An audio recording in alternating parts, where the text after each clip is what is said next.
Okay സുഹൃത്തുക്കളെ, നമുക്ക് ഇന്ന് ഇനി സെക്കൻഡ് മോഡ്യൂൾ ക്വാണ്ടം ഡൈനാമിക്സ് നോക്കാം. അപ്പോൾ ക്വാണ്ടം ഡൈനാമിക്സ് സ്റ്റാർട്ട് ചെയ്യുന്നത് സിലബസിൽ ടൈം എവല്യൂഷൻ ഓപ്പറേറ്റർ വെച്ചിട്ടാണ് തുടങ്ങുന്നത്. പക്ഷെ അതിന് മുമ്പ് we have to discuss the quantum postulates. Okay, അപ്പോൾ the formalism of quantum mechanics is based on a number of postulates. These postulates are in turn based on a wide range of experimental observations.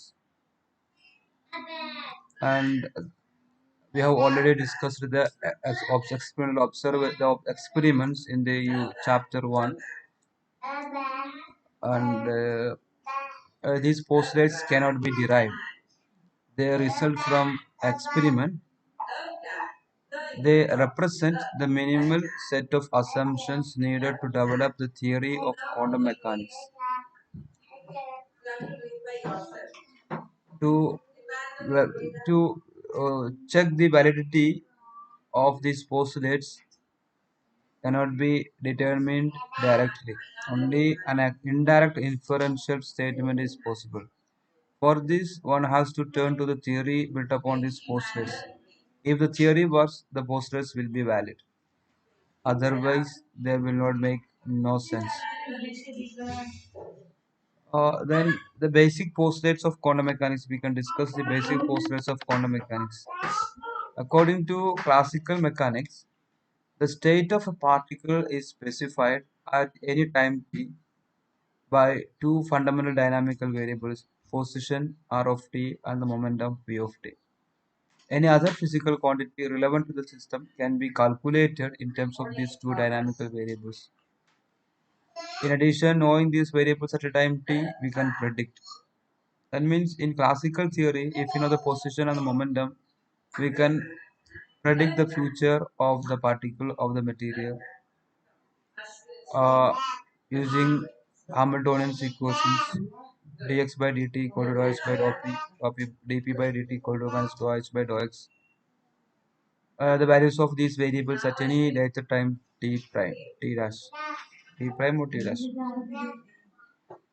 The quantum mechanical counterparts to these ideas are specified by postulates, which enables us to understand how quantum state is described mathematically at a given time t, how to calculate the various physical quantities from this quantum state, and knowing the system state at a time t, how to find the state at any later time t prime. That is how to describe the time evolution of a system. But in classical theory, if you know the position, the current position and the current momentum for the at a time t, we can predict the position or the momentum at a later time t prime. And we can also do the same thing in quantum states. For that, we are using some postulates based on some postulates. Postulate 1, the state of a system. The state of any physical system is specified at each time t by a state vector ket psi of t in a Hilbert space H. Ket psi of t contains all the needed information about the system. Any superposition of state vectors is also a state vector. അപ്പോൾ ഈ statement direct statement ആണ്, ഇത് നിങ്ങൾ പഠിക്കണം. Okay, ഇത് ചില സമയങ്ങളിൽ ചോദിച്ചിട്ടുണ്ട് എക്സാമിന്. What are the postulates of quantum mechanics, basic postulates of quantum മെക്കാനിക്സിന് ചോദിച്ചിട്ടുണ്ട്. അപ്പോൾ അത് നിങ്ങൾ നല്ലോണം ശ്രദ്ധിക്കാം. ഈ ഡയറക്റ്റ് സ്റ്റേറ്റ്മെന്റ് അതുപോലെ തന്നെ നിങ്ങൾ എഴുതാനും പഠിക്കണം. Then postulate 2, observables and operators. To every physically measurable quantity A, here this A is a physically measurable quantity like length, weight, okay, called an observable or dynamical variable. There corresponds a linear Hermitian operator A whose eigenvectors form a complete basis. So for every physically measurable quantity A, or for every observable, or for a dynamical variable, there corresponds a linear Hermitian operator A. It is represented by A cap, whose eigenvectors form a complete basis. Whose eigenvectors gives complete information about that space. Then postulate 3. Third postulate, measurements and eigenvalues of operators. The measurement of an observable A may be represented formally by the action of the Hermitian operator A on a state vector get psi of t. That means if we operate an operator A with a state vector get psi of t, that means we are measuring the system using that operator. We are measuring the system. That means A get psi of t means we are measuring the state of the system, where A is a Hermitian operator. The result of the measurement of A on a state get psi of t is An. This An, the state of the system immediately after the measurement, changes to get psi of n. That is A get psi of t equal to An get psi of n. അപ്പോൾ ഒന്ന് വിശദമായിട്ട് പറയുകയാണെന്നുണ്ടെങ്കിൽ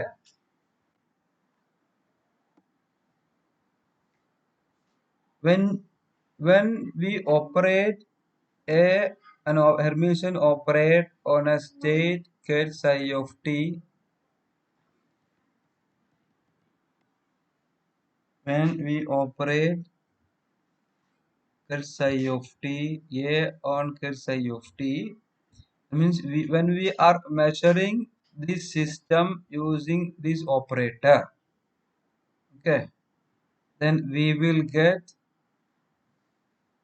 the quantity, or what the value, the quantity that we have measured, that is An, and the state vector changes to that state.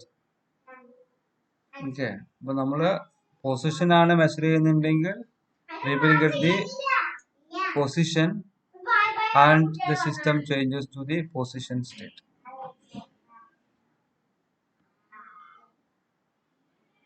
An gets an m, where An is bracket psi n psi of t. That is the projection of get psi of t on psi n. That n is the component of psi of t when projected onto the eigenvector. So that A is known as, this is known as eigen operator, this is eigenket, this is eigenvalue, this is the eigenket. Then the fourth postulate, probabilistic outcome of measurements. For discrete spectra, when measuring an observable A of a system in a state get psi of t or get psi, the probability of obtaining one of the non-degenerate eigenvalues An of the corresponding operator A is given by Pn of An equal to square of the modulus of bracket psi n psi by bracket psi psi is equal to square of the modulus of An by bracket psi psi.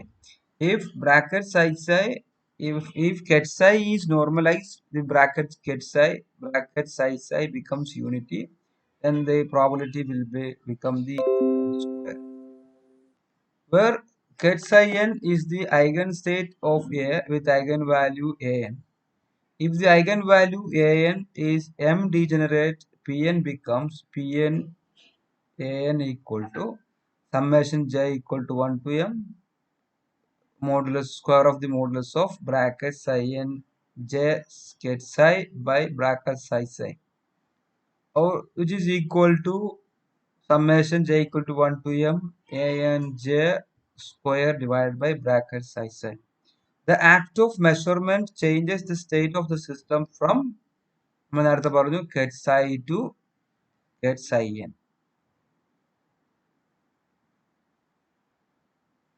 If the system is already in eigenstate, വളരെ important ആയ point ആണ്, if the system is already in eigenstate get psi n of A, A measurement of A yields with certainty the corresponding again value an. That is A Ketsayan equal to an Ketsayan. Okay, important point. In continuous spectra, for continuous spectra, this probability relation, which is valid for discrete spectra, can be extended to determine the probability density that a measurement of A yields a value between A and A plus dA on a system which is initially in a state psi. Then rate of the change of the probability dp of A with dA is equal to square of the modulus of psi of A divided by bracket psi equal to square of the modulus of psi of A divided by integral minus infinity to infinity uh, square of the modulus of psi of A prime dA prime. അപ്പോൾ നമ്മൾ കാണാം summation changed to the integral. For instance, the probability density for finding a particle between x and x plus dx is given by dp of x by dx equal to some square of the modulus of the psi of x divided by bracket size. Then postulates 5. Fifth postulate, time evolution of a system. The time evolution of the state vector psi of t of a system is governed by the time-dependent Schrodinger equation. Time-dependent Schrodinger equation is IH cross dou ket psi of t divided by dou t equal to h ket psi of t. നിങ്ങൾ പഠിച്ചിട്ടുണ്ടാവും h cross dou psi by dou t equal to h psi നിങ്ങൾ പഠിച്ചിട്ടുണ്ടാവും. അപ്പോൾ നമ്മളിവിടെ state vector ഉപയോഗിച്ചാണ് represent ചെയ്യുന്നത്. So we have to use the state vector where h is the Hamiltonian operator corresponding to the total energy of the system. നമുക്കിനി ഓരോന്നും detail ആയിട്ട് നമുക്ക് നോക്കാം.